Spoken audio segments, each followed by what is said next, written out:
Danko. Hey, the energy here is something, eh?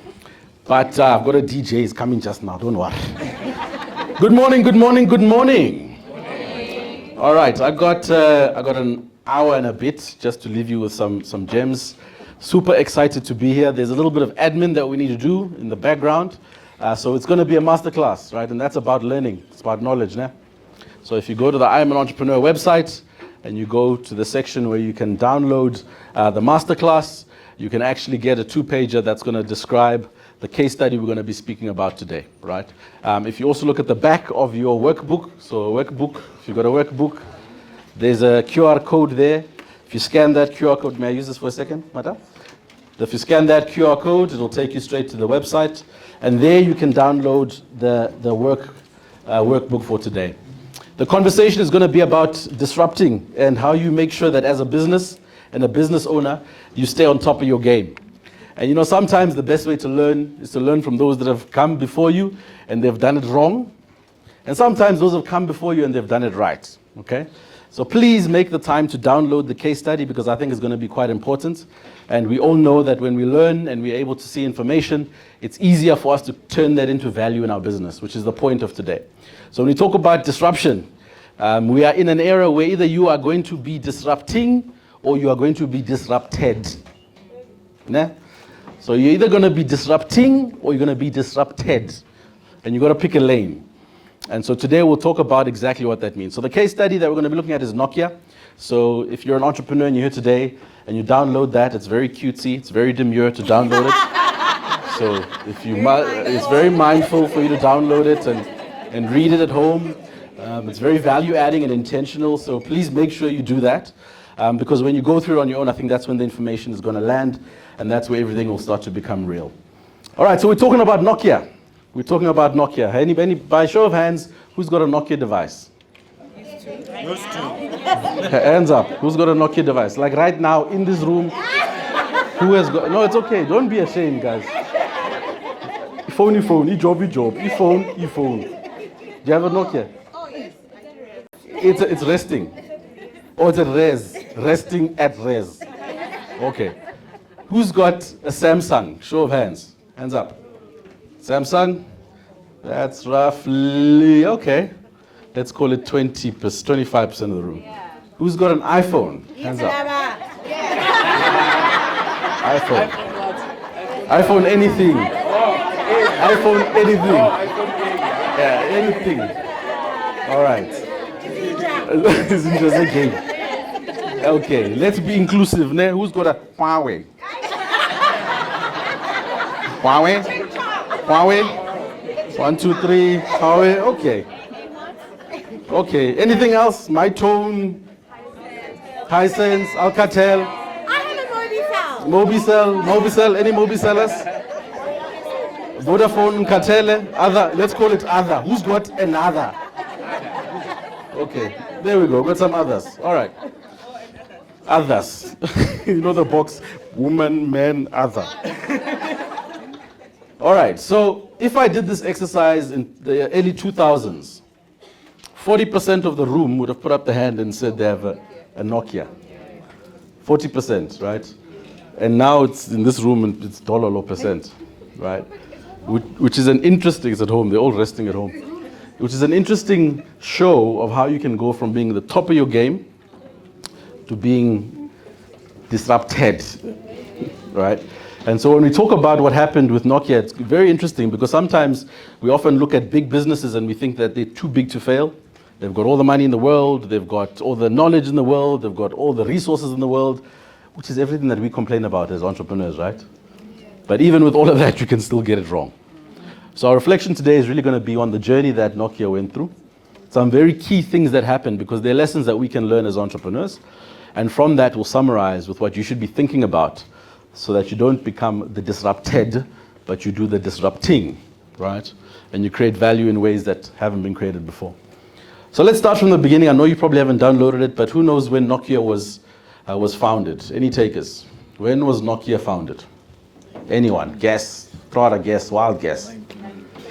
1997. 97. 99. 1990. 1965. Okay. Nokia was founded in 1865. 1865. 1865. Right. But when it started, it wasn't the Nokia we know today. So in 1865, a very interesting looking man, you must Google him. His name was Frederick Istadam, or Idastam, founded this business, and it was a paper mill and a sewing company. So in Norway, in Finland at the time, Nokia was a processing company. They used to take wood, turn it into pulp, and create paper. That's how the business started. So Frederick Idastam founded this business in 1865, and it was involved in that as its primary industry. So it was kind of like what Bidvest is. They had that as primary, and then they started investing in all sorts of other industries around where they saw opportunities. So when they started in 1865, I don't think the goal was necessarily to end up making devices, but certainly they started out with an entrepreneurial view that there was a current opportunity and that we were awake and open to other opportunities that may present themselves. In the early 1900s, they had a CEO, and this CEO was particularly innovative. They used to think about the world very differently. Her name was Joma Olila, and she used to always question what was being done with regards to other industries that were outside of the sawmill industry, which was what their strength was. And so she started realizing that there was massive potential in telecommunications. So you can imagine in the 1860s, there weren't cell phones, any of that stuff. In fact, most telecommunications at the time were being innovated in the army mostly, where the internet was born. So that's where you saw great innovations and strides in telecoms, where there was now two-way communication, walkie-talkies. They were starting to experiment with being able to send signals over the airwaves at that particular point. So that's where innovation was happening. So they were watching that very closely, but at the time it wasn't quite obvious what was going to be the opportunity. And so as the CEO watched that very closely, they started to invest in three very important things. Because the sawmill industry was a lot about distribution, they understand very clearly and very early that the supply chain was very important. Right? If you've got a product that you're moving from one place to another, it is critical that you understand how it's going to get from your factory to whoever's going to consume it. So they started to create lots of understanding and expertise around supply chain. The second thing is they started to understand the importance of being able to reach a critical mass. Sawmills typically are B2B organizations, so they sell to other people who on-sell the service or the product, And so they started understanding the importance of being able to have a massive reach through a network of people that were going to on-sell their product. The last thing is they started to appreciate that innovation would stand them apart, right? And this was a big part of why the CEO at the time stood head and shoulders above a lot of other CEOs. Because in industries like manufacturing and those very hard industries, it's quite easy to just stay in your lane and make good money by not doing anything but doing what you do really, really well. And so even the fact that she was looking at these other industries at the time was actually quite refreshing because nobody was thinking about it the way she was thinking about it. So those three things were really important because that began the journey of how Nokia started to realize the opportunity around mobile devices. In the early 2000s, the 3310 was launched. 3310, yeah, remember? Yeah, the OG. Right, who had a 3310? I'm sure we all had a 3310. Yeah, it was fantastic, that thing. Yeah, that was fantastic. Remember, it became popular because you could charge it for a year. You didn't have to recharge. Not like these new phones. Yes, as a Nokia, you could that 3310, throw it against the wall, it just shatters. Then you just put it back together. And it's that thing was resilient, man. Because it was born out of a sawmill, paper mill factory. You finish engineering, right? That thing was durable. Battery life lasted long. And because we just thought of technology in a way that was so mind-blowing at the time, the fact that it even had games on it, right? Remember, we used to think about things as very singular ways. A phone is to phone. Games are for games. Now a phone that gives you games. Mind blown. Right? Snake, who played Snake? Snake, professionals. Same WhatsApp group, we're professionals. Now remember innovation there. Remember, when the snake went through the wall and came out the other side, mind blown. You were like, because when you hit the wall, remember previously you die. Now you can just go through and then oh man, my mind was blown. Right? Innovation, even in a simple thing as a line that moves. Right? It was something else. But because they did those kind of things, early stages of mobile devices, they sold 120 million units worldwide. Right? It was a very popular device, very, very popular device. And then they innovated on the design. They kept a lot of things very core, but they changed the look and feel. It became more slick. They added, color to the screen. When they launched, it didn't have color, and I'll show you the feature set that they had when they launched. And at that time, they went from being a paper mill factory to being a mobile phone producer that was worth 203 million euros, right? Million euros. At a time when nobody's really woken up to the opportunity. So early adopters invested in reach, invested in supply chain, invested in innovation, and they created this business, this phenomenal business. And at the time, at their peak, they were 40% market share. Nobody was really trying to, come and disrupt them. So two interesting things happen when you're at the top of your game. The first thing is hubris. You know this term, English, hubris, Hubris. Too big to fail, right? Because you've gone from zero to hero quick, fast, you've launched all these products, you're selling 126 million units worldwide, you are at the top of your game, and not many other people are doing what you're doing. So hubris starts to become a posture around not being able to be disrupted. And in the background, someone is working very hard to be doing the disrupting, right? So Nokia, a big part of why they failed is hubris. The second thing is that when they needed to start investing and reinvesting in staying ahead of their game, they were very slow and very sluggish. And what they get caught up with is the fact that innovation and technology moves at 10x speed, right? What does that mean? It means that technology today, in simply a year's time, will be 10 times better than the previous year. So because they were early out of the blocks, they thought their technology would remain relevant forever and ever and ever. Meanwhile, it was developing at 10x speed, and in the background, there was others creating technology. And so in 2007, right, the next Injaza game entered. June 29th, 2007, iPhone launched. iPhone launched. And when it launched, at the time, Nokia were like, who are these guys? They're playing around. The device looks like it's a Popeye. It's too many colors. People won't understand moving from buttons to a screen because, buttons were still very much part of the interface. So they rubbished a lot of what iPhone was doing. But Steve Jobs got on the stage at Macworld and he introduced this thing, and early adopters and tech enthusiasts at the time were like mind blown. They were like, this thing doesn't have a keypad, right? The first time a device didn't have a keypad. This thing could connect to the internet, right? A very simple thing like being able to have a phone book with multiple fields that you could edit. This thing could do, right? So it launched with these very simple features, which at the time, Nokia thought that they could kind of muscle them out of the industry because they were ahead of the game. They had a massive balance sheet. They had captured some of the market. And for them, it was good to go. But when iPhone launched, everything shifted.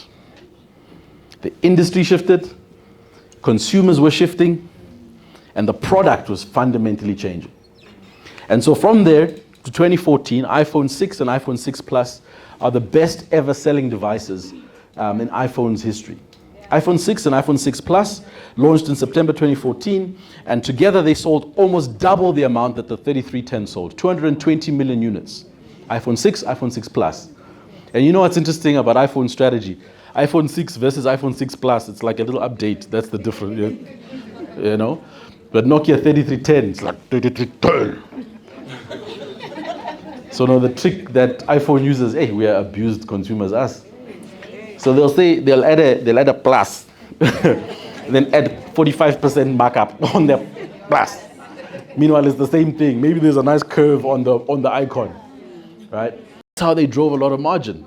They created this perception, this value perception around, if it says plus, I know that's the one I need. But if it's just iPhone normal, why don't I have the plus? But if you put them side by side, pretty much the same thing. Plus. So iPhone 6 Plus changed the game.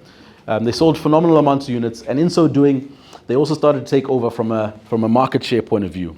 What's interesting now is that iPhone, from a value perspective, is valued about $3 trillion US. Right, $3 trillion US.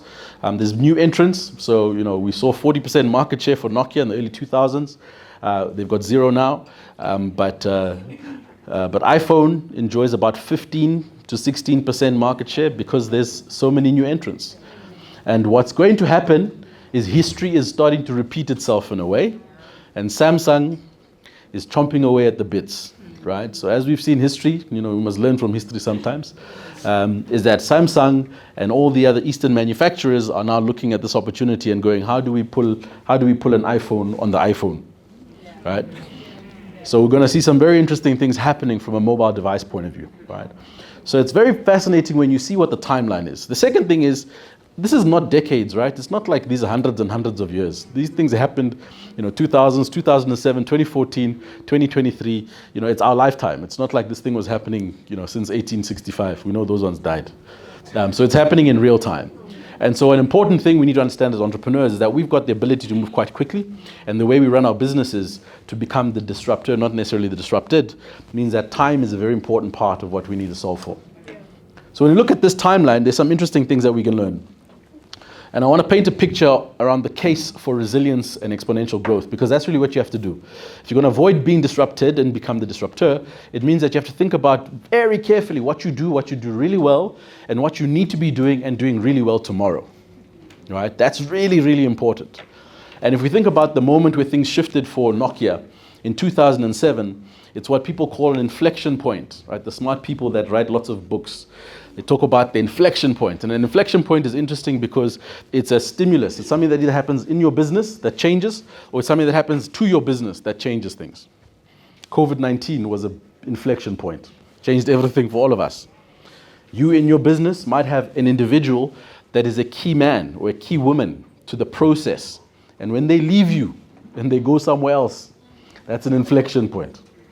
So these inflection points can be internal and external. So we're going to look at what happens in that inflection point, because you can either miss an opportunity or you can figure out how to continue on a path to success in that inflection point, which is really important. So let's consider what this S-curve looks like.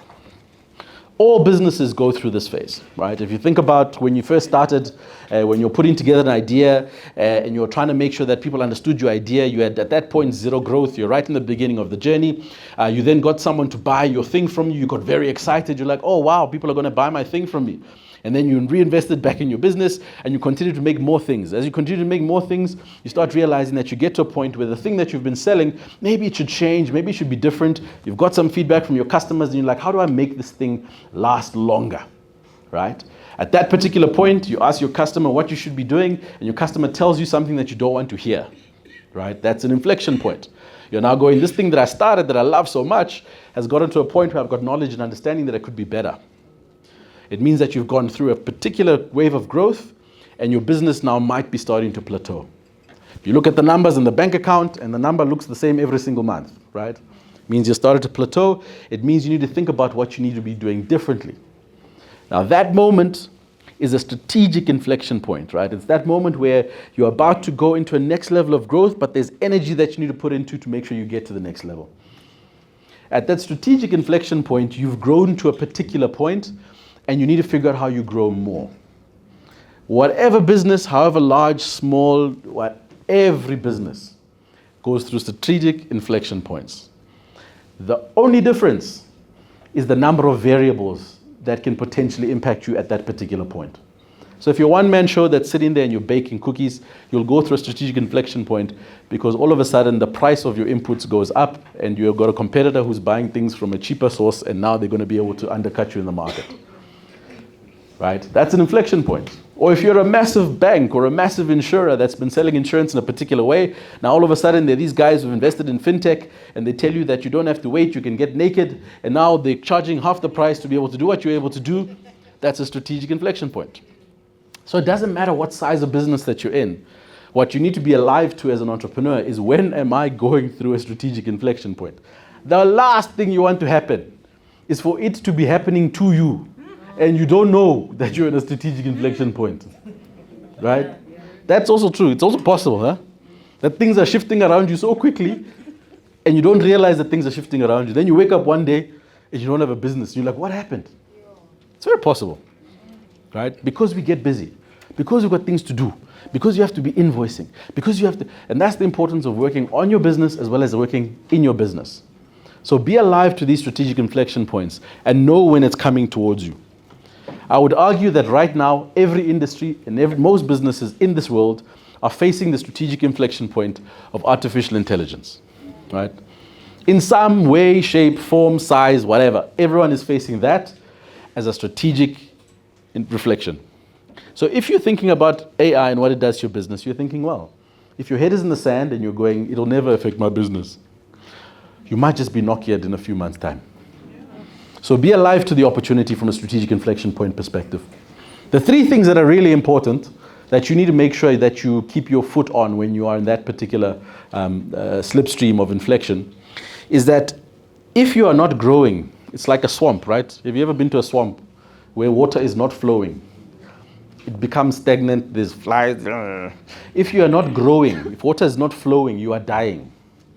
So if your business is not flowing, if things are not moving, and sometimes flow just means that there's activity towards an outcome, right? If things are not moving, then you are probably dying.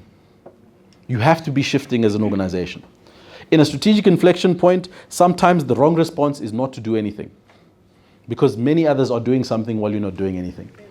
So you need to make sure that if you are in that point, you need to be growing so that your business can be shifting. Inflection points could come from inside and outside your business. A lot of us could be the inflection point for our own business. Why? Because you are trying this thing out, and if it doesn't work, I'm going back to F&B corporate, right? Because you could be your own inflection point. Be aware. There's a term that the fancy people say, key man risk, right? You could be your own key man risk, right? So be aware of that. And if you decide that you're going to up and leave your business and you're going to just go, it's too hard, you know that it's not going to work, right? But it is hard. It's tough, huh? Yeah. It's tough. It is, it is hard. So you can be your own biggest risk, but be aware of it. Don't be naive to the facts, right? This is not about saying it's wrong or right. It's awareness. And so that inflection point could be you giving up, right? So without being academic or fancy, you waking up in the morning and going, it's too tough. That's an inflection point for your business, right? So sometimes it's not out there, it's actually here. Yeah. The third thing is that if you can make a way of sustaining forward momentum, it helps you to keep the business going in the right direction. Now, forward momentum, what is forward momentum? Those of you that like science, is that they say the law of physics is that a body will continue in the same course of direction unless acted on by an external and opposite force. Yeah? That's what the law of physics says. So if you've got momentum going this way, unless you're acting on the momentum this way with an external force, it's going to continue going this way. So just try and make sure that there's momentum directionally for your business. Because the external force could be, a rejection of a loan. The external force could be a lot of things, but keep the forward momentum towards where you need to go. So the three things I'll tell you to do in an inflection point is these things are awareness drivers. Because when you get to inflection, you've got three outcomes. It's quite simple. The first outcome is that you can stagnate. Yeah? So the line could go like this, and it would go straight, and most likely it'll do this at some point. So you could make a decision. You can be like, this thing is just too tough. I'm going to maintain the customers that I have. I'm going to make sure they keep paying me what they're paying me, and I'm not going to do much to change that. Let me just keep it going like this. That often turns into a lifestyle business if you keep that momentum forever. It's not something that's going to change the world. It's not something that's going to be scalable or sellable. It'll make sure that you don't die. You'll have pay your rent. You'll do all of that kind of stuff, right? But it's one path. The second path is oblivion. What happened to Nokia? You go like this, then you do that, right? That's also possible. If you're not mindful about managing your business, it happens quickly. I'll show you a clip now of the CEO of Nokia. He was famously stated as saying, We did absolutely everything right, yet we still failed. Right? And he cried, Shem, poor guy. But it happens. You can go into oblivion. And then the direction we all want is this space where we reinvent our business and we get to the next level, the S curve. It's really, really difficult. It's not hard. It's not easy. But you can swing that and get to the next level. And so when we talk about being disrupted or being the disruptor, the ones who do this very well are the ones who do this time and time again. Time and time again. And that exercise of being able to go to the next level is something we shouldn't take for granted as small business owners, because you've got a lot of dexterity versus a lot of your competitors. And so if we just double click on this innovation loop, when it comes to the S curve, most organizations that come have got a particular trajectory that they're on. They get to a point where they're making sufficient money and your customers are kind of happy. Something happens, you're impacted by external force. You then go into panic mode and you have to think about, how do I respond to this? And then you typically go into a loop, right? An infinity loop. A loop of saying, how do I create new ideas? How do I test those ideas and define them? How do I make sure they're empathetic to solve my customer's problem? And how do I experiment with them so that I can make them new business, right? That loop is very important. It starts with ideation. Right now, you could be selling a particular service, and because you haven't taken your head out of the sand to understand what potentially AI can do for you, you're not creating ideas in line with the external force that could kill your business. So when you start thinking about this curve, think about ideas first. You have to create space to ideate, to think about, what can I be doing differently? What should I change? How should I be pricing? So ideation is the first part of being able to start responding to any kind of external force. As you ideate, you make sure that you gather insights on your customer. That's called empathy. So you come up with all the ideas in the world. If they don't solve for your customer, if they don't solve for the very person who is giving you money, and they're not solving for that in an empathetic way, then you are wasting your time. There's a lot of people who talk about client centricity. It's just a simple way of saying, if you are not solving for the person who's going to pay you money, you're wasting your time. So the ideas need to speak to that in an empathetic way. That then converts into experiments that you can start to run. It then can meet things that refine and are defined over time. And as you figure out that it works, it helps you to come out of that curve onto a very different trajectory. And the trick is how you are mindful of those loops and how often you are doing those loops, right? How often you are sitting back and you're thinking about your business, you're ideating, you're thinking about your customer, you're refining, you're experimenting, you're ideating. So you continue doing that until something sticks. And then it spins out and that takes you to the next level. Does that make sense? So you have to systemize that. You have to create space for that in your business. And I know we are entrepreneurs, we just don't have time. But when they say you have to work on your business and in your business, this is the stuff you have to work on your business, right? Ideation is also best served when you've got other people around you. So don't ideate where on your own in a boardroom somewhere. You know, it's like, you know what an echo chamber is? It's like you talking to yourself. Hey, you're so awesome. Yeah, we're awesome. And you, we're awesome too. And what are we going to do because we're awesome? Continue doing what you're doing because you're awesome. Yeah, we're going to keep doing that. It's not demure, guys. It's not cutesy. It's not mindful. So bring other people into your ideation. Why? Because someone will tell you, this thing, my friend, is nonsense. Don't even worry about that. Bring a customer into your ideation. And say, hey, customer, I'm thinking about launching this wonderful thing. Very quickly, they'll tell you, you're wasting your time. But you could be sitting there, you're going, yeah, it's the right thing to do. Yeah, it feels good. Yeah, it feels like the right. You could be talking to yourself in an ideation where someone else should be talking to you. So ideation is best served with other people in that conversation. Now, it's a brave thing to do because all of us think that the businesses that we've built are amazing. We all should think that. And so when someone comes in and says, actually, this thing, it's not working. We don't like to hear that as entrepreneurs. It's not a nice thing. No one likes that. But that is the exact value that you need to be able to get yourself out of that curve where you could potentially go into oblivion to start seeing a new trajectory for you to succeed, right? If Nokia took the opportunity to bring some of their customers into a conversation and ask them what they wanted just before 2007, I'm sure they would have understood that internet was becoming a thing, right? I'm sure they would have understood that people were starting to access the internet and do things on the internet in a way that they weren't doing in the early 2000s. Now, because they became famous for Snake, there was a boardroom full of executives going, can we make it go through the wall and then come out again? Yeah, that sounds like a good idea. And what about going through the sidewall? Yeah, that's also a good idea. So we should make the light brighter. Yeah, that's a good idea. Wrong conversation. If you had a consumer there, they would have said, yeah, it's nice, we like it. Yeah, it goes to the wall, it goes to the wall. But there's this thing I do, www, right? And they're going to go, but what about the snake? No, www, www, right? That's the echo chamber. That's us believing our own beep, beep. So it's very important. When you ideate, don't ideate on your own. Bring people around. And when you ideate and you have ideas, refine them, experiment, be empathetic, and start to spin out to a bigger point. So these 3 strategic curves, there's levers that you can pull on, and these are very practical things to do. As you're coming into the strategic inflection point, think about how you create what they call story vesting frameworks, which is just telling stories about what your customer wants to achieve. Understand who they are, give them personas, talk to them like they're real people, describe them, create pictures, and then say, what does Musa want to solve for every day? Well, Musa's thinking about life. He's worried about petrol prices, and you should be actually speaking to them like you're crazy, like they're your invisible friends, right? Story vesting is about that intimate understanding and expression of how you know your customer to be, behave, and want to solve for. So you should be so clear about that when someone asks you who you're talking to, you've got a very, very clear way of explaining that.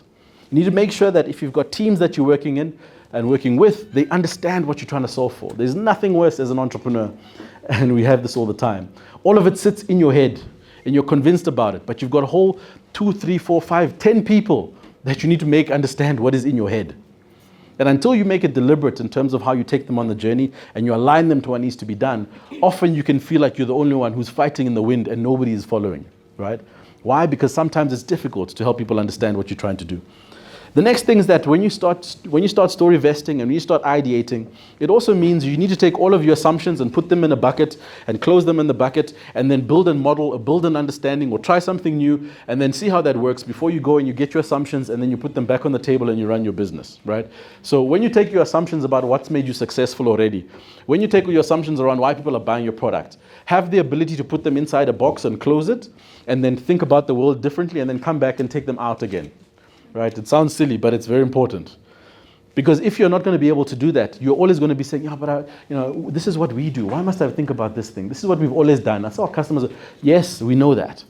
But in order for you to open up new ways of thinking, you need to be able to lock that away for a period of time and explore. They call it blue sky thinking.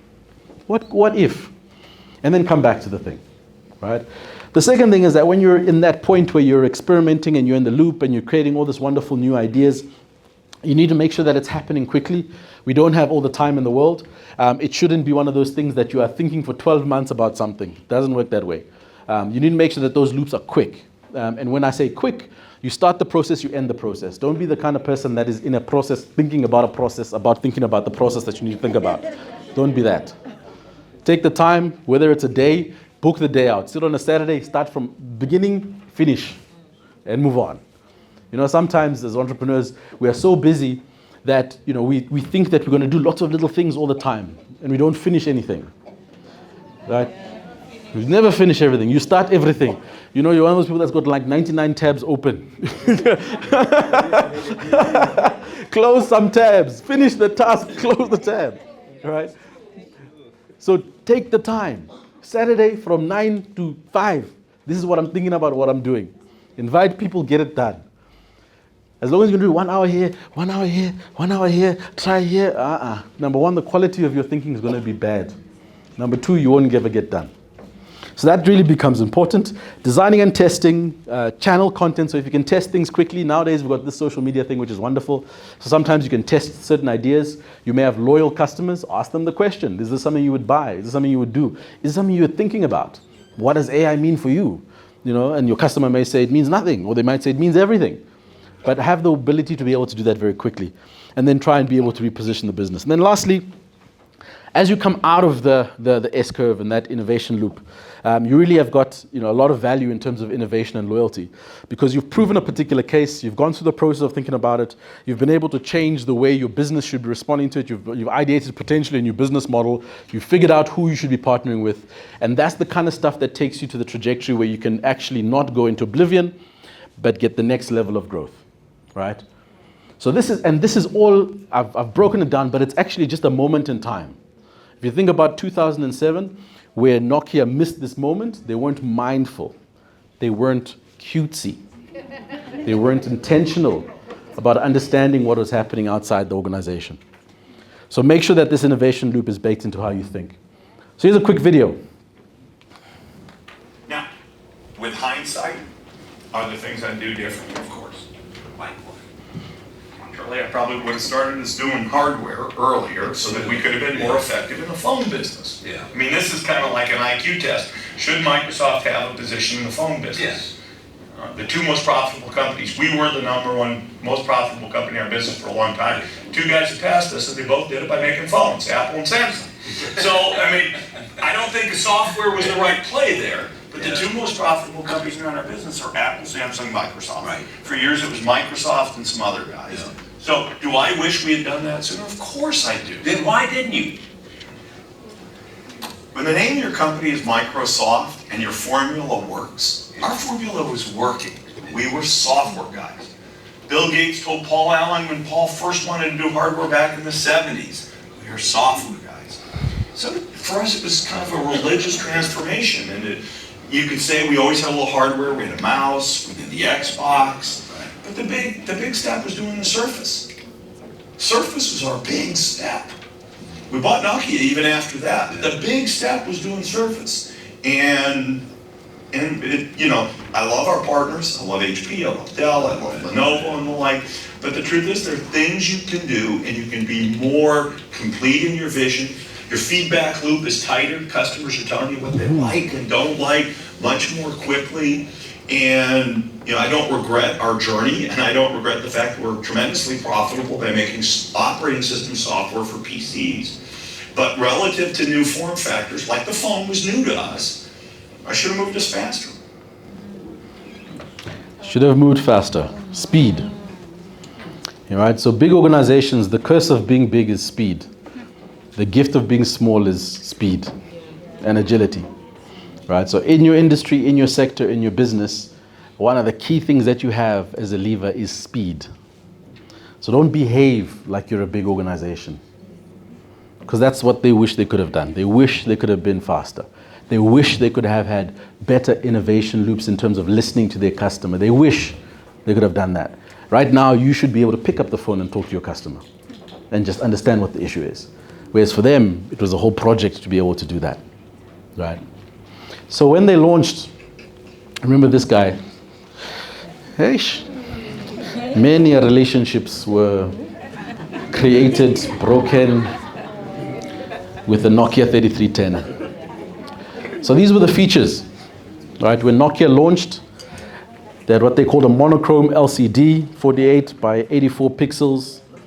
They had battery life, 260 hours, 4.5 hours talk time. You had SMS, up to 459 characters, blew our minds. You had preloaded games like Snake, Space Impact, Pairs, Bantumi, right? Those are all the features that they launched with. Ringtones, remember the ringtones? Yeah. They had memory. At the time, it was also a foreign concept for a device that you make calls from, for it to be able to store things on. Right? So when it launched, it was actually quite an innovative piece of technology.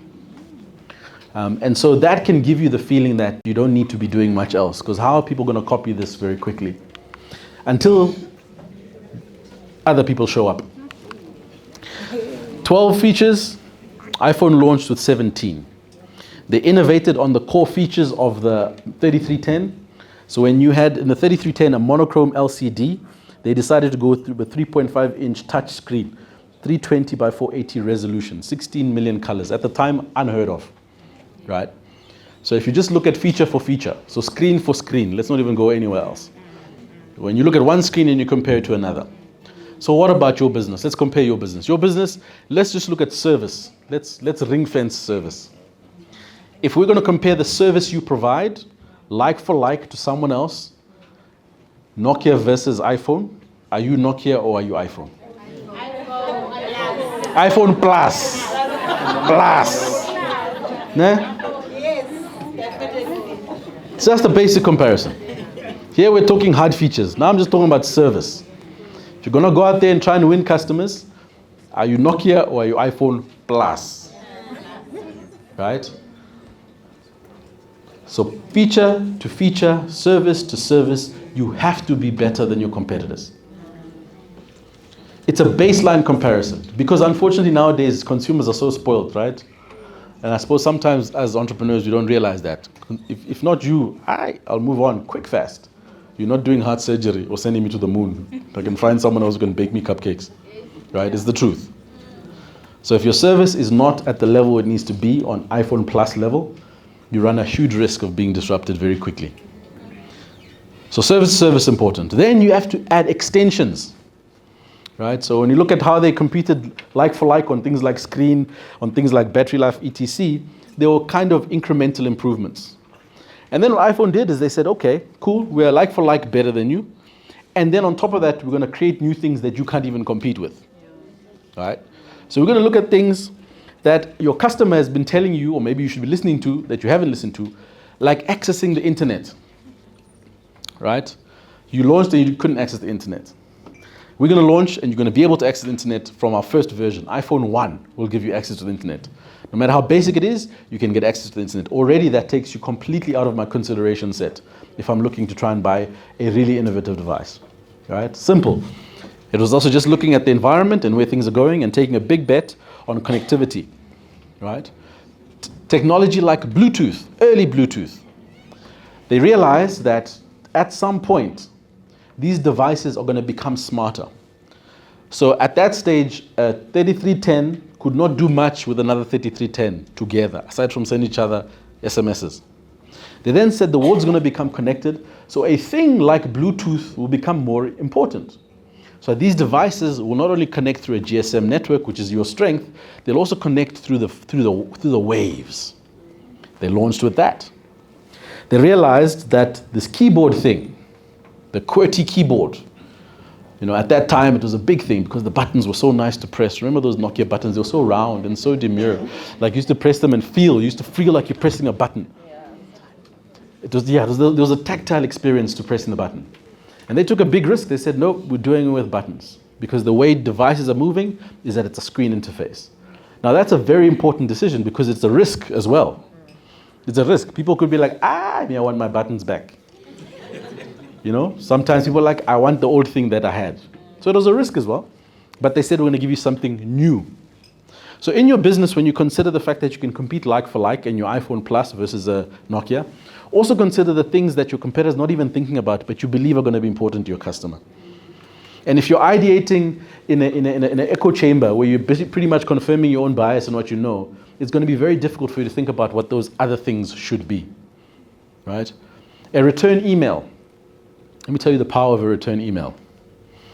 When someone comes to your website or someone comes to your WhatsApp page or whatever, and they have one interaction with you, the power of an instantaneous response that just says, I hear you, I see you, I will get back to you. That simple thing is a game changer. Because what do people do? They shop around. So they'll go find 5 suppliers that do the same thing. Of those 5, the one that sends them a return email very quickly, automatically, that says, we see you, we hear you, we'll get back to you, has got a higher probability of being able to land that deal versus those that keep quiet for 2 weeks and then come back later and say, Ish, that thing you wanted to do, let's talk about it now. Horses bolted. So when you standardize that instantaneous communication from a service point of view, that on its own could put you in a slightly different league to your competitors. So think about that in the context of the simple things you can do, not necessarily that we're building, phones with processors, but your service process, because that can be the differentiator. And so how does this story end? You compare them feature to feature. It was very clear that 3310 wasn't going to last very long in the market. What tended to happen at the time was there was a period where there was a phasing out. There was lots of stuff that Nokia did, which I'll summarize now. They tried to respond. They went into a partnership with Microsoft, which didn't work. Microsoft got very distracted with trying to save Nokia, and it ultimately also resulted in where Microsoft is today. And that's why they're investing as much money as they're investing in this AI thing. So Microsoft were on the back foot because they spent a lot of time trying to save Nokia. They invested in a new operating system, which nobody used. That's the other thing about believing your own hype, is that Nokia, because they were 40% market share, they said we're going to build an ecosystem and everyone's going to use it. Why? Because we're the first people to use it. And they built Symbian, and Symbian was so bad that not even the developer ecosystem were using it. And in technology, that kind of software has to be used by everybody. And so when Apple came in with their technology, when Samsung came in and introduced those Android solutions, it was very difficult for them to compete because they believed their own Kool-Aid. They were sitting in a boardroom, they were like, this sounds like a good idea. Yeah, it sounds like a good idea. Yeah, we should do it. Yeah, let's launch our own one. Yeah, and then keep everybody out. Yes, and then we protect our 40%. Yes, we're going to protect it. That's the conversation that happened. Without putting their head up and going, the developer ecosystem is changing. People want open source. People want to be empowered. Yes, they don't have our Nokia, but they will need to develop things anyway. Right? That's the conversation that should have happened. So when you compare the two, the philosophies were very different. Closed mindset, open mindset, experimental mindset, let's do what we've done already and let's continue doing what we've done. And so the devices then became literally a second thought, because if the philosophy is misaligned to what's happening in the market, then it doesn't matter what you put out there, it just won't meet the mark. All right, so let's look at what happened. So the sales of Nokia, this is what the graph looked like. So you'll see that it peaked 2005, 2007. That's where they were at the top of their game, right? So that looks like a very nice graph. If you're investing money, and I show you this, they increased by over 500% in terms of operating profit and over 800% in terms of EBITDA. So they grew. It was massive. It looked like a wonderful thing. And then there was an inflection point where things started changing. 2007, 2008, that's where iPhone launched their things. And from there, you can see it was just a steady decline into oblivion, right? So the numbers are quite clear. We also saw something happens, is that Apple started to reinvent itself, right? So very quickly, what Nokia failed to do was to adapt. They failed to see that there's things changing in the external ecosystem, there's things changing in the internal ecosystem. There are people that are starting to understand the world of technology better than we do, and how do we capitalize on that? They failed to do that. So things were just shifting around them, and there were fires. I mean, there's a letter I'm going to show you now by the CEO who describes it as fires. There were just fires everywhere because they were not aware of what was happening in the industry. And so by introducing the iPhone, revolutionized the mobile phone market, and it started the world on a very different trajectory. This Symbian platform that they invested in, it was so broken that the engineers that were trying to use it ended up actually creating groups that were anti-Symbian, right? And anti-Symbian means that we are actively saying don't use this platform to develop anything on. Now the thing with technology is they're about ecosystems. And ecosystems are about critical mass.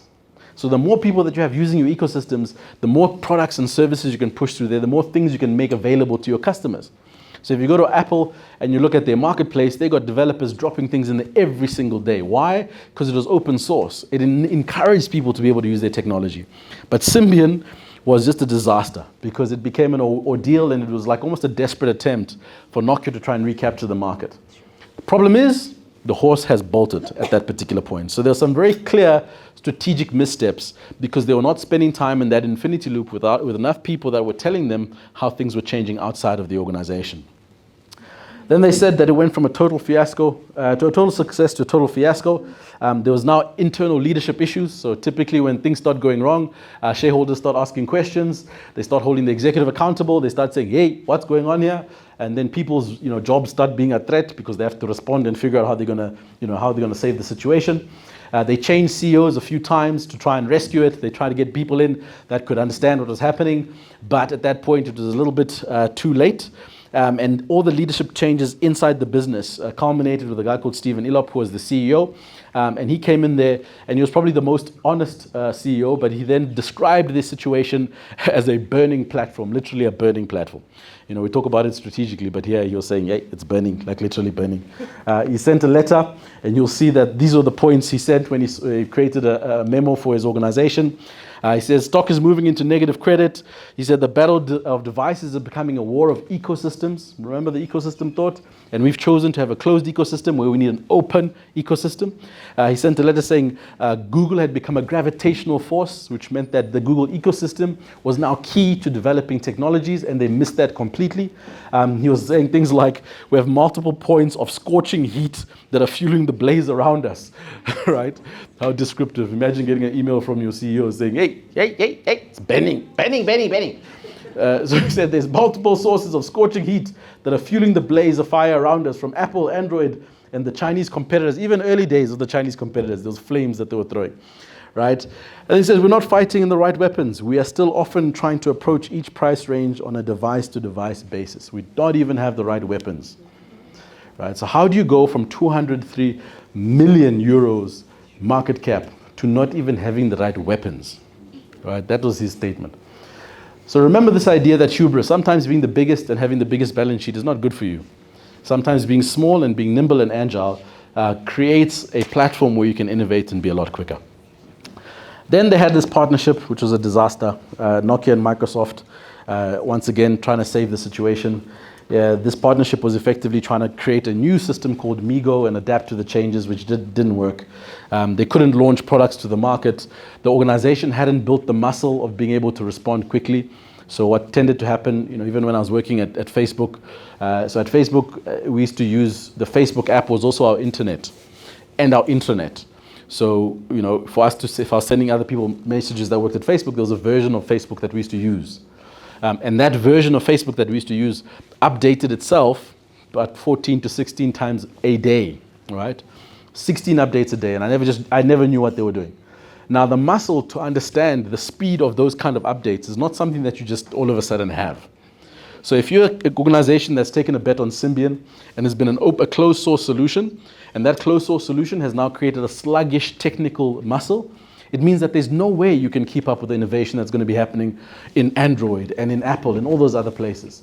So they just didn't have the muscle. That's why he says they didn't have the weapons. They didn't have the muscle to move that quickly. And so when they try to launch things, it was always late. They'd have like announcements, it's coming this summer, then, actually it's going to be autumn, actually it's going to be next year. And so over time, the market just went, these guys are not serious. Meanwhile, iPhone 3, iPhone 4, iPhone 5, iPhone 7, these things are dropping every 6-7 months, right? So the perception, obviously, with stakeholders as well as investors was not great.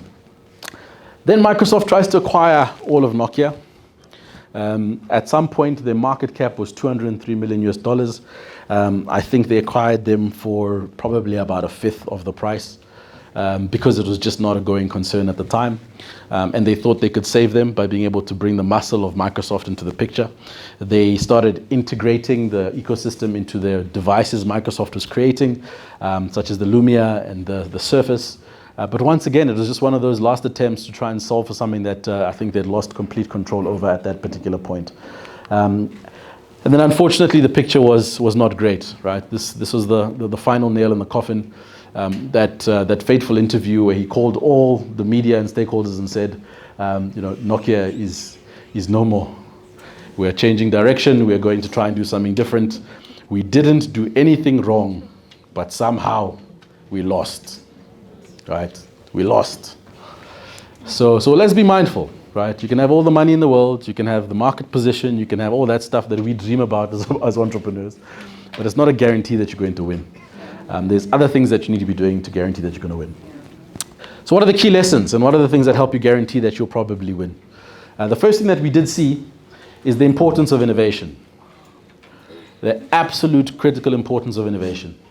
That external stimulus that will change your business that you're either aware of or not aware of, someone else will figure it out and they'll be able to capitalize on it if you don't do it. It's important that we think about continuous innovation because it's critical. And sometimes we think innovation is just this big word. It's going to take so much time. It's too much effort. I don't know what innovation means. How does innovation work? Who is innovation? Innovation Mahlangu from Zimbabwe. Who is innovation? It's me, sir. Right? So sometimes innovation sounds like this big thing, big concept. But I always say that there's a very simple principle, which helped Walt Disney that create Disneyland.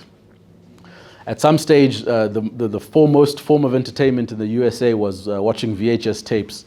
And the Disney brothers asked themselves a very simple question. They said, what if the characters that we are seeing on this black and white screen on our cathode ray tube, what if those things could be experienced in real life? That's the question they asked. That's how Walt Disney was born.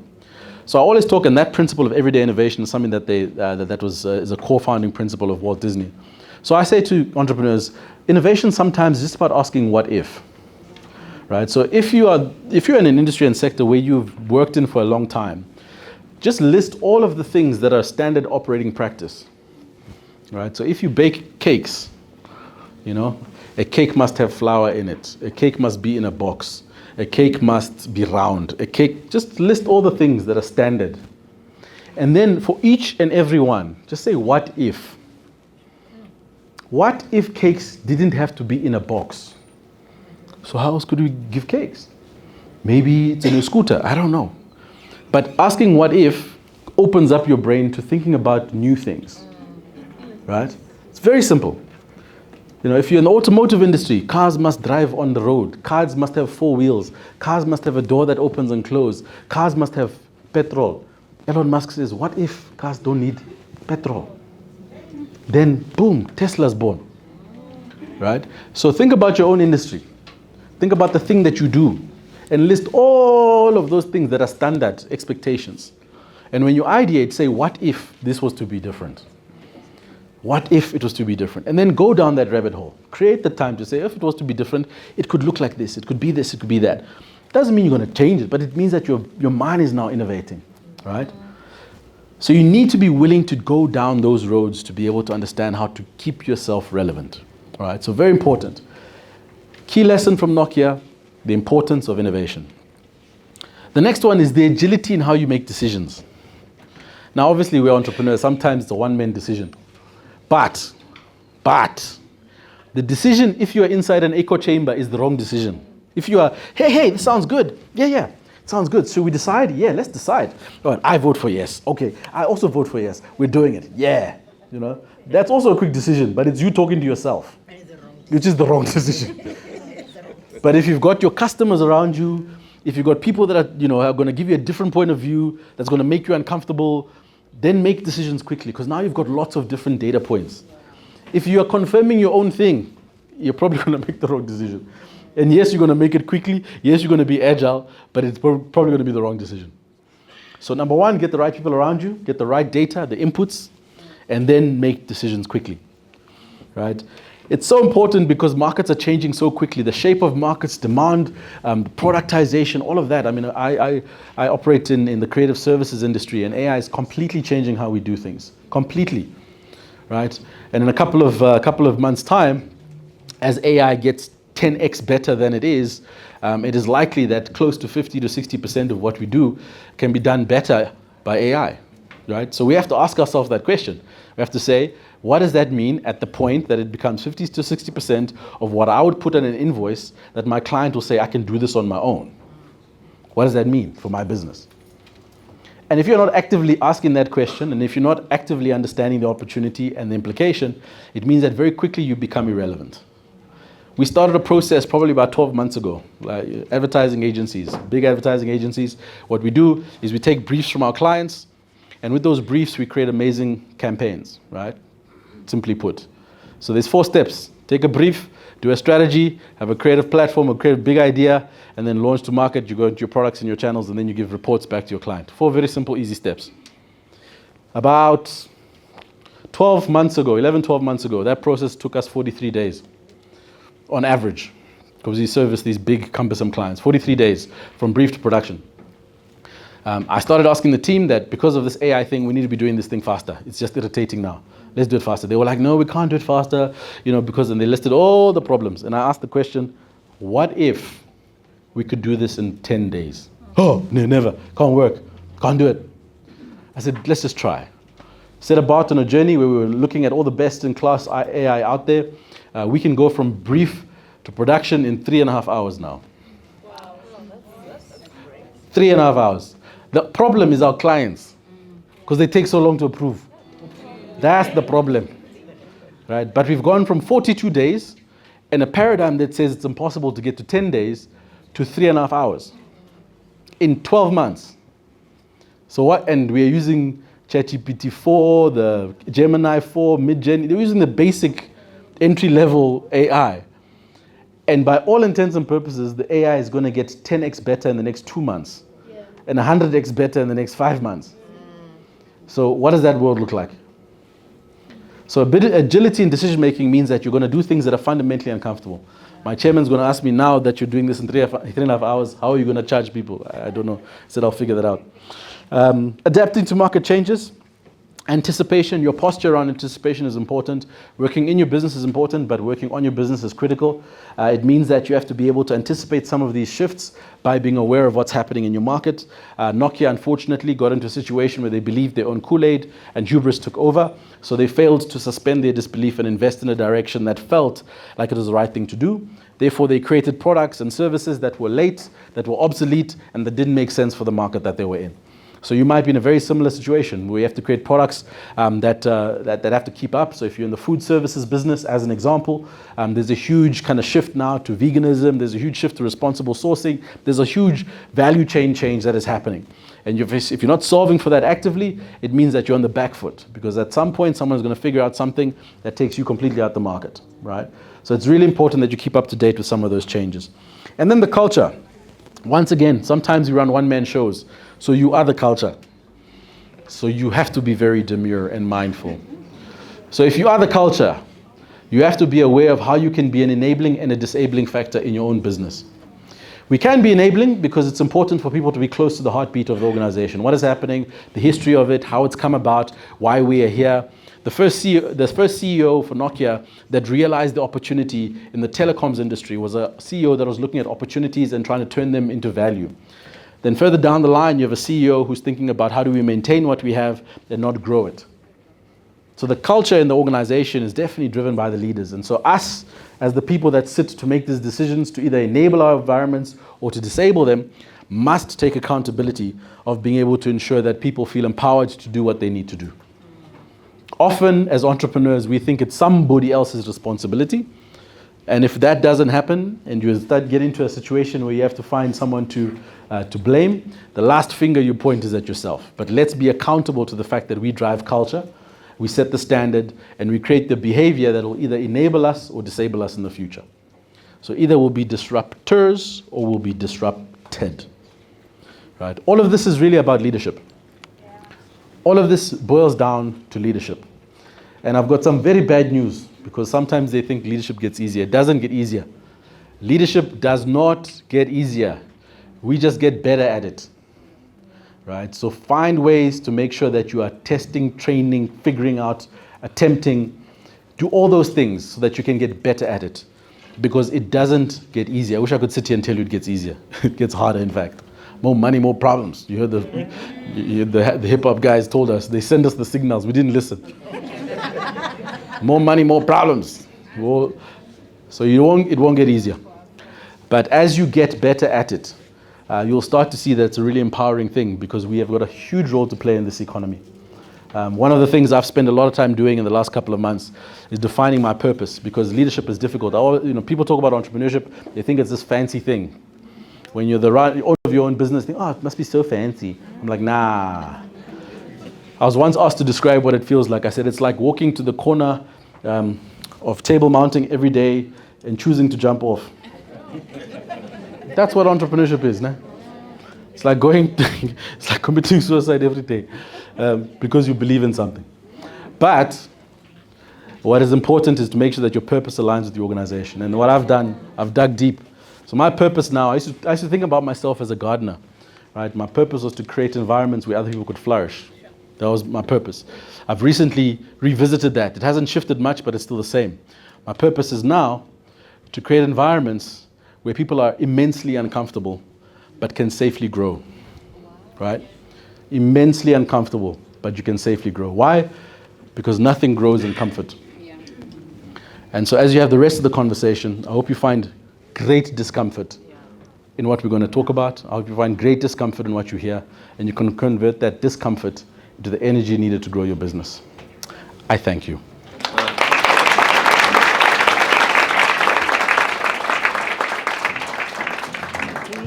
Do your own Q&A, or do you want me to read it for you?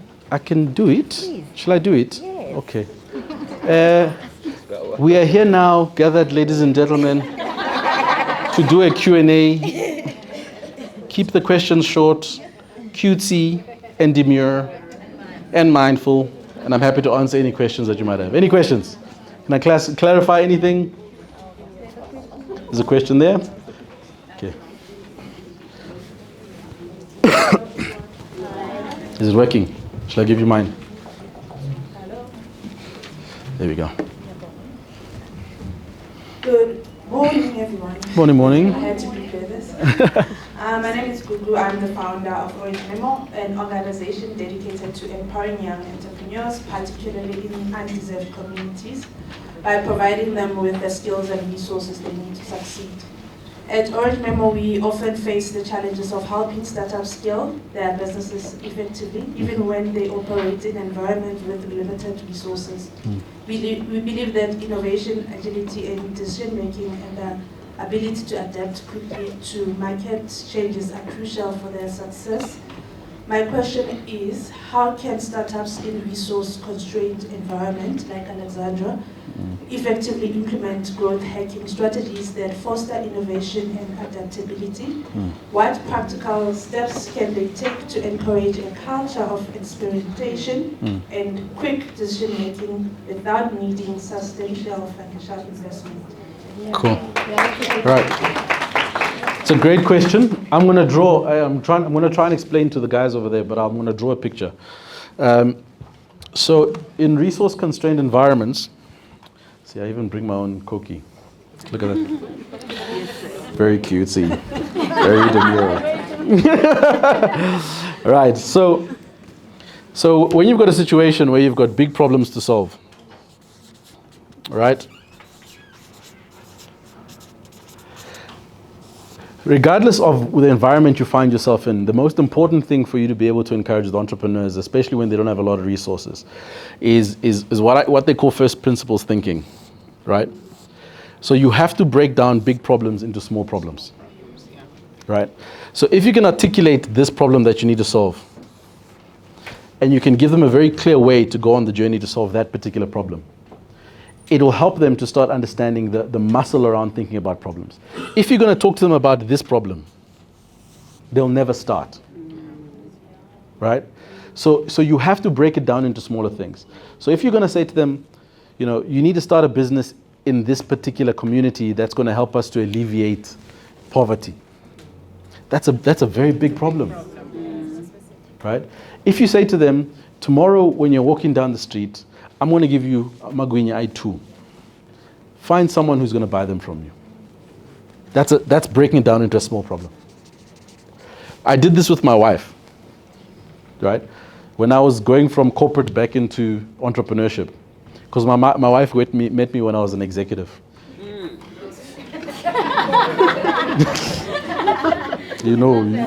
She met me when I was an executive, when I had a nice big office, had a PA, those things. So I had to try and figure out, how do I get her to understand what's about to happen? She's about to be disrupted. So she married the disruption. So I made a very deliberate decision. And at the time, she thought I was crazy. I said to her, things are going to change. Yeah, things are going to change. Yeah, when are we going on holiday? No, things are going to change. And she was listening, but she wasn't hearing. So I said to her, why don't you start a small business? I'll support you. But all you're going to do is I want you to sell amagwini on the side of the road. She looked at me. I said, just try it. Let's see what happens. I said, here's $1,000. Go buy the stuff you need to get together. Try sell amagwini on the side of the road. Now also because she's, my wife likes a challenge, she was like, sharp, no problem, I'll do it. On our particular road where we live, there is an informal settlement and there's a lot of kind of foot traffic on that road that leads to a place where they're doing a lot of building. So I said to her, put your location here, so when people come across the road, they'll be able to see what you're doing. And it was in winter at that time. So she started this business. She sat there outside on the road. I said, I'll take the kids to school for the week. You just go and try and sell 5 magwinya. She went there, she complained bitterly the first day. I can't believe I'm doing this. Hey, I parked my nice car here. Now you tell me to sell magwinya. These guys are looking at me like I'm doing something. Like, just try it, right? After a short period of time, 2 weeks in, she had co-opted our nanny to help her, so she had a little assistant. They were making maybe 500 rand a day, right? Then she realized, okay, I can actually sell something. 500 for her was, nothing. But the principle, it was now a small problem. So when I left corporate, and some days she'd come home and she's like, I made 150. I'm like, it happens. At least you got a roof over your head. Sometimes you come back and she's made $1,000. So when I left corporate And then I started having to explain that sometimes my client hasn't paid me. She goes, I also sold Magwinya and I didn't get paid that day.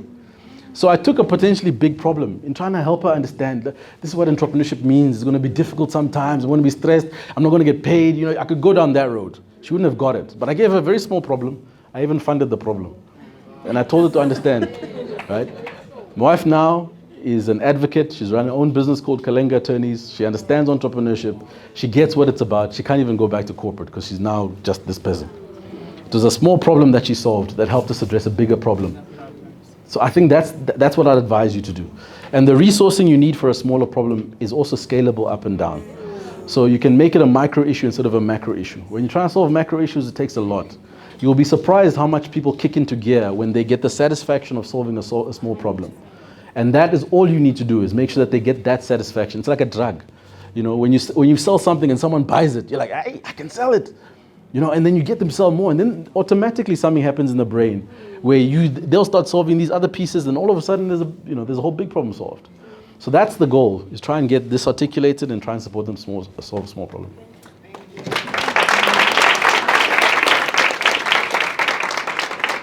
All right, any other? Yes, ma'am. Hello, good morning, everyone. Good morning.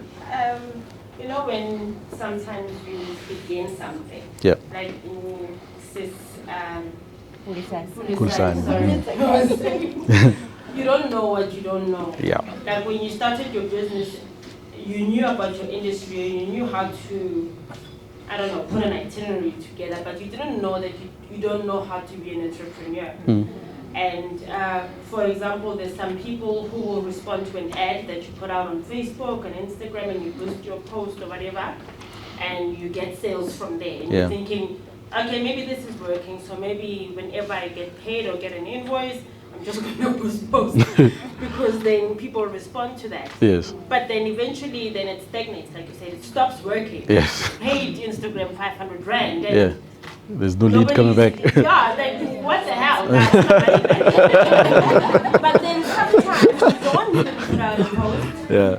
I remember when we started, we had like Google profile. Yes. And people can just go to Google and find, it's not a website, it's just a teaser. Yeah. Google TV, whatever, but you know, yeah.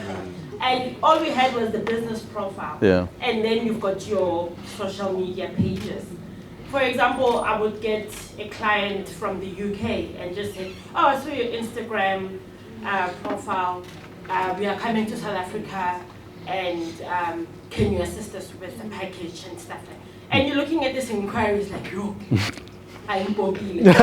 Ching, ching, ching, ching, ching, ching. Something is working. Yeah. But what I'm saying is, there's clients who literally just go to like your page, see your content, see what it is that you are all about, and literally just come to you. No boost, no nothing. And then there's times where now you have to spend all your money trying to boost and promote and attend events, to network and stuff like that. So like my question really is, I mean, since that person just found me all the way from the UK, do I now just focus on looking cutesy and Yeah.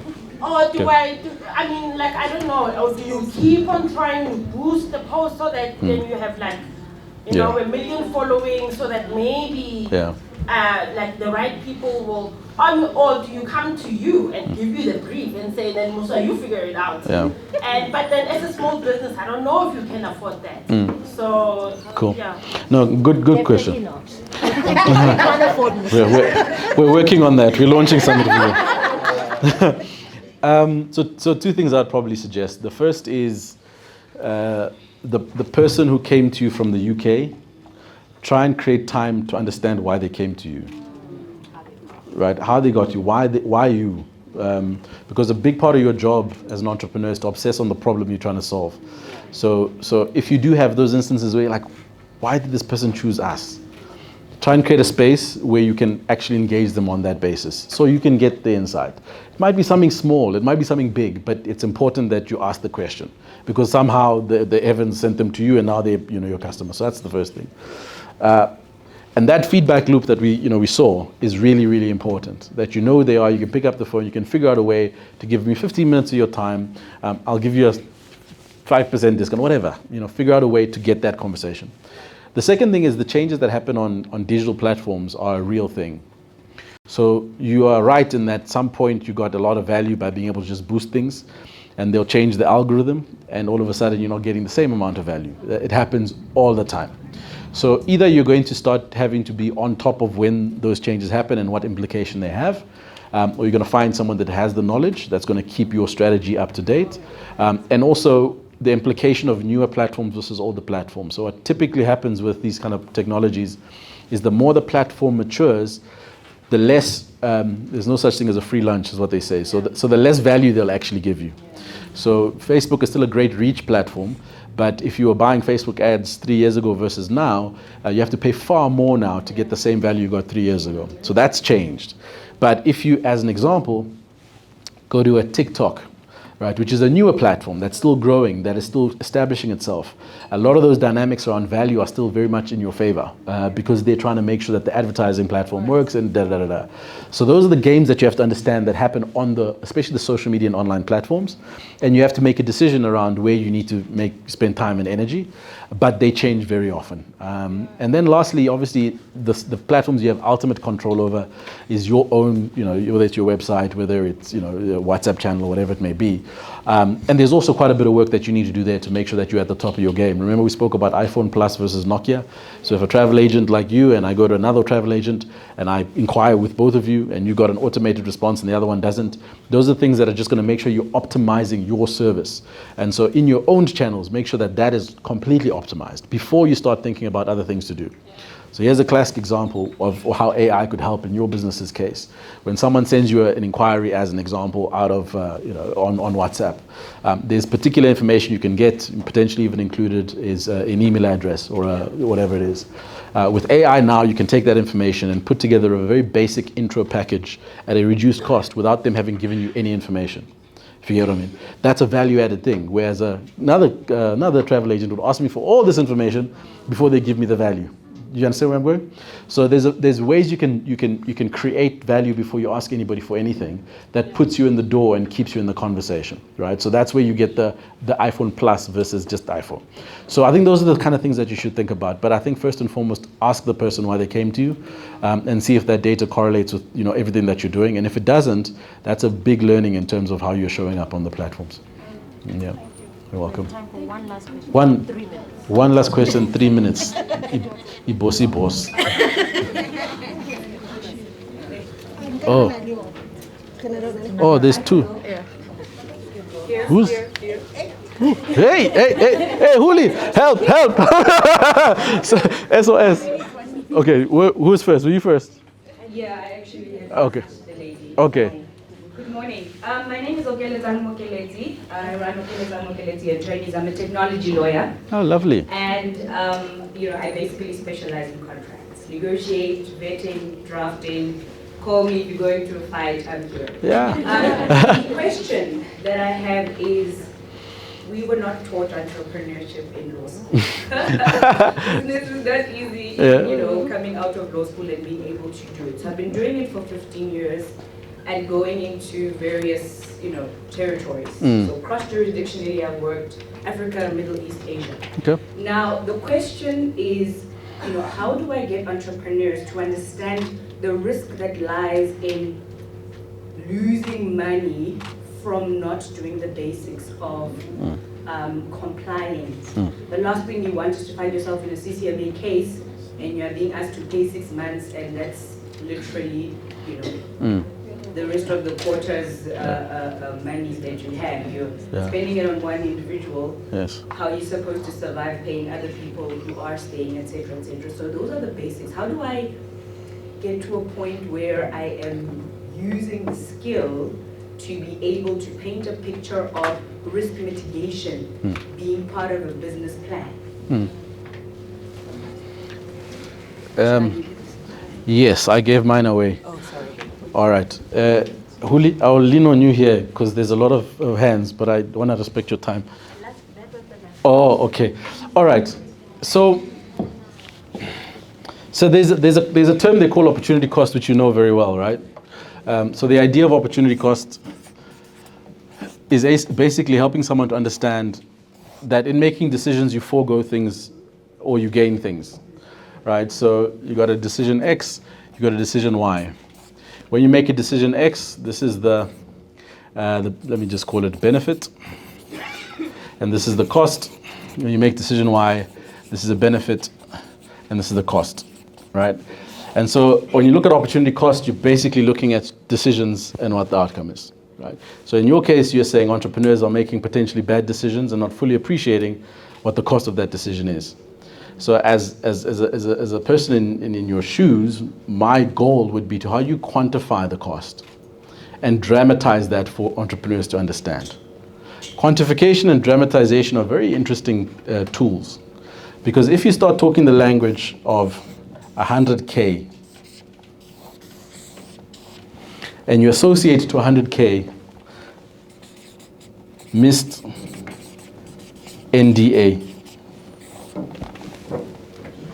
you're saying the quantum is you're going to lose 100K, and because you didn't sign an NDA. So you take the opportunity cost and you make it very clear to someone to understand what you're foregoing by making a bad decision. Now that in itself is just a trick, but the conversation that you need to start having is based on the experiences that you've had as a lawyer. What actual real life cases do you have to prove that? Because if you can say in industry A or industry Y or industry Z, a person in your particular profile who has a business exactly like yours lost this 100K because they missed the step, and you can build a profile off the basis of that, it helps people to understand what you're selling them.